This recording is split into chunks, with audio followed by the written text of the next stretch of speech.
Secara filosofis, karakter hukum itu adalah menciptakan ketidakadilan. Jadi ini memang cukup paradoks, hukum yang dibuat untuk menciptakan keadilan, malah secara karakter filosofisnya itu akan menimbulkan ketidakadilan. Nah, dalam hal ini pepatah Latin berbunyi, summum ius summa in justitia. Semakin banyak aturan artinya semakin banyak ketidakadilan.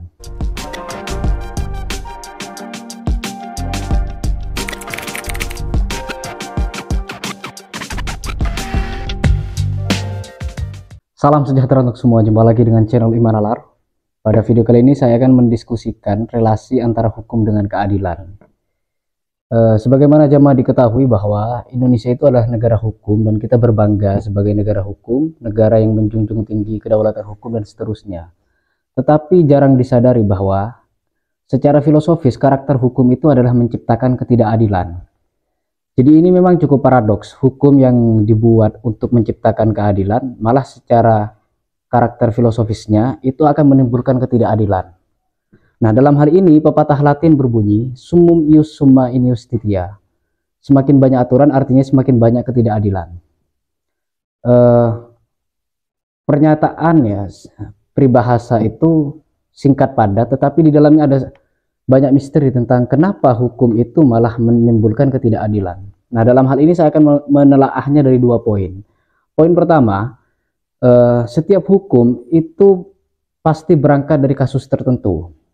Sehingga karena berangkat dari kasus tertentu, upaya untuk mengabstraksikannya menjadi satu norma yang sifatnya general itu akan terpengaruhi, akan tersusupi oleh lokalitas dan temporalitas kasus tersebut. Jadi kalau dalam hermeneutikanya Hans Georg Gadamer dalam Truth and Method, manusia dalam proses memahami itu pasti akan selalu diselundupi oleh pra-pemahaman yang namanya otoritas dan tradisi. Jadi gampangnya begini, ketika saya mencoba memahami benda di depan saya, maka pasti saya akan berpikir ini adalah gelas. Konsep dan term tentang gelas itu adalah pra-pemahaman yang sudah ada di kepala saya, yang kemudian mengarahkan saya untuk memahami ini sebagai mana hal tersebut. Jadi misalkan ini namanya adalah gelas, konsepnya ya sebagai alat untuk minum dan sebagainya, itu adalah otoritas dari dunia bahasa tempat saya hidup, yaitu Indonesia. Otoritas itu menekan saya, mendikte saya, mengarahkan saya untuk membenarkan bahwa ya ini adalah gelas. Tetapi pada saat yang sama juga, karena ini bersifat udah lumrah, udah biasa, maka ini adalah tradisi yang bagaimanapun juga harus saya terima.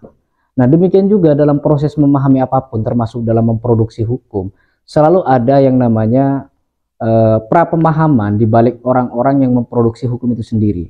Sehingga kemudian hukum yang objektif, hukum yang bisa netral, yang bisa general, global, dan universal, sebagaimana diharapkan, atau dalam istilah akademisnya sebagai sesuatu yang dasolen, itu akan selalu bertabrakan dengan yang senyatanya, yang dasain, bahwa hukum pada akhirnya tetaplah bersifat historis, lokal, temporal, dan kasuistik gitu.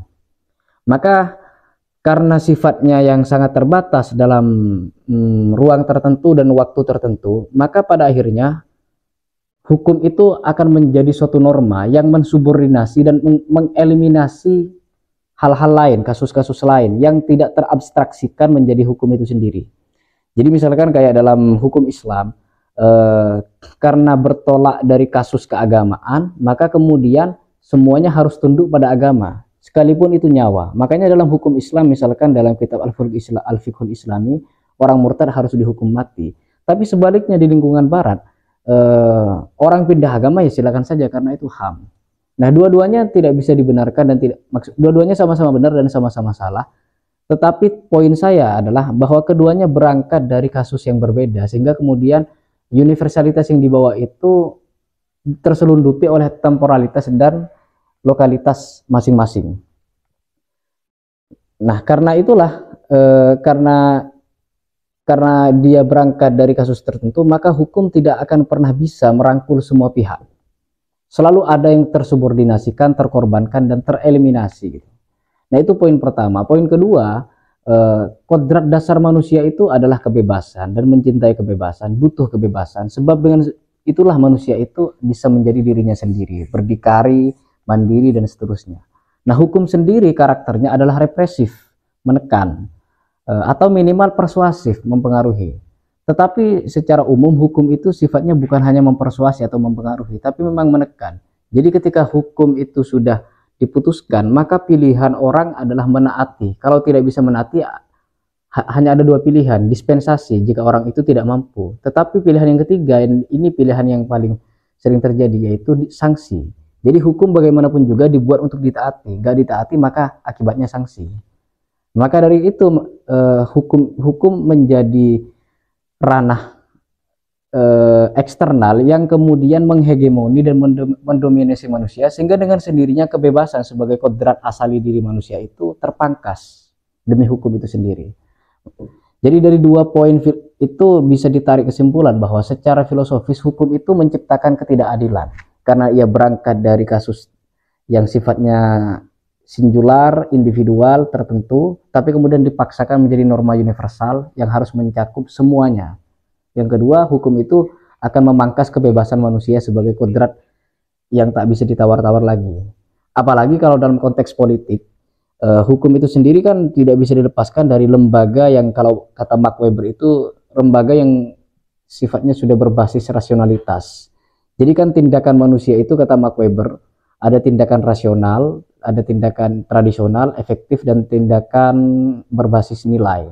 Nah, tindakan yang pertama, tindakan rasional itu adalah tindakan yang diarahkan dan bertujuan atas suatu target yang memang kesemuanya itu sudah tertata dalam aturan yang sudah resmi, sudah terlembagakan, sudah terinstitusi. Misalkan mematuhi lalu lintas di jalan itu adalah tindakan yang berbasis rasionalitas, tindakan rasional gitu. Karena sudah ada aturan baku, aturan resmi bahwa itu harus ditaati.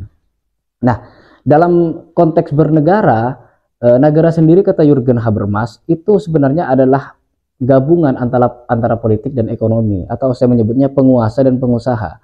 Sehingga karena dua pihak ini yang sangat dominan dalam negara, maka dengan sendirinya kedua pihak ini akan menciptakan kebijakan, aturan, hukum, dan apapun itu yang pasti di dalamnya mengandung bertujuan memelihara atau bahkan memperluas rasa nyaman dan rasa aman kedua belah pihak itu. Sementara warga sipil, rakyat jelata dan sebagainya itu cenderung terabaikan, bahkan memang tidak dipertimbangkan sama sekali. Maka dari itu berbicara hukum itu memang cukup paradoks. Satu sisi memang ditujukan untuk menciptakan keadilan, tapi sisi lainnya secara filosofis hukum pasti akan menimbulkan ketidakadilan. Tetapi poin saya sekarang bukan hendak mengajak untuk anarkis. Anarkisme itu adalah pandangan untuk tidak ada hidup tanpa negara, tanpa hukum, tanpa aturan dan sebagainya. Poin saya adalah seperti kata Yasraf Amir Piliang dalam bukunya Kecerdasan Semiotik Melampaui Dialektika dan Fenomena, manusia itu termultiplikasi oleh tanda, teralienasi dari dirinya, dan tetapi justru dengan begitulah proses kemenjadiannya menjadi bertambah lebih bermakna. Dalam artian manusia itu memang diri sendirinya secara otonom, secara utuh dan penuh, itu memang sesuatu yang misteri, dan itu semakin termisterikan karena manusia itu selama dia hidup terjejali oleh simbol-simbol, tanda-tanda, hukum, norma dan sebagainya dari lingkungan sekitar yang membuatnya termultiplikasi, tercerai-berai oleh sekian banyak sistem tanda itu. Nah, itu membuat dia semakin teralienasi, terasingkan dari dirinya. Tetapi dalam proses tarik-menarik antara diri sendiri yang masih absurd dan misteri dengan alienasi yang ditimbulkan oleh tanda yang membuat kita termultiplikasi, dalam proses tarik-menarik dan tarik tambang antara dua unsur itu, proses kemenjadian manusia menjadi lebih bermakna gitu.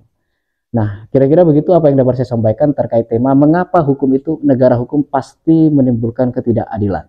Akhir kata, semoga berguna. Salam iman dan nalar.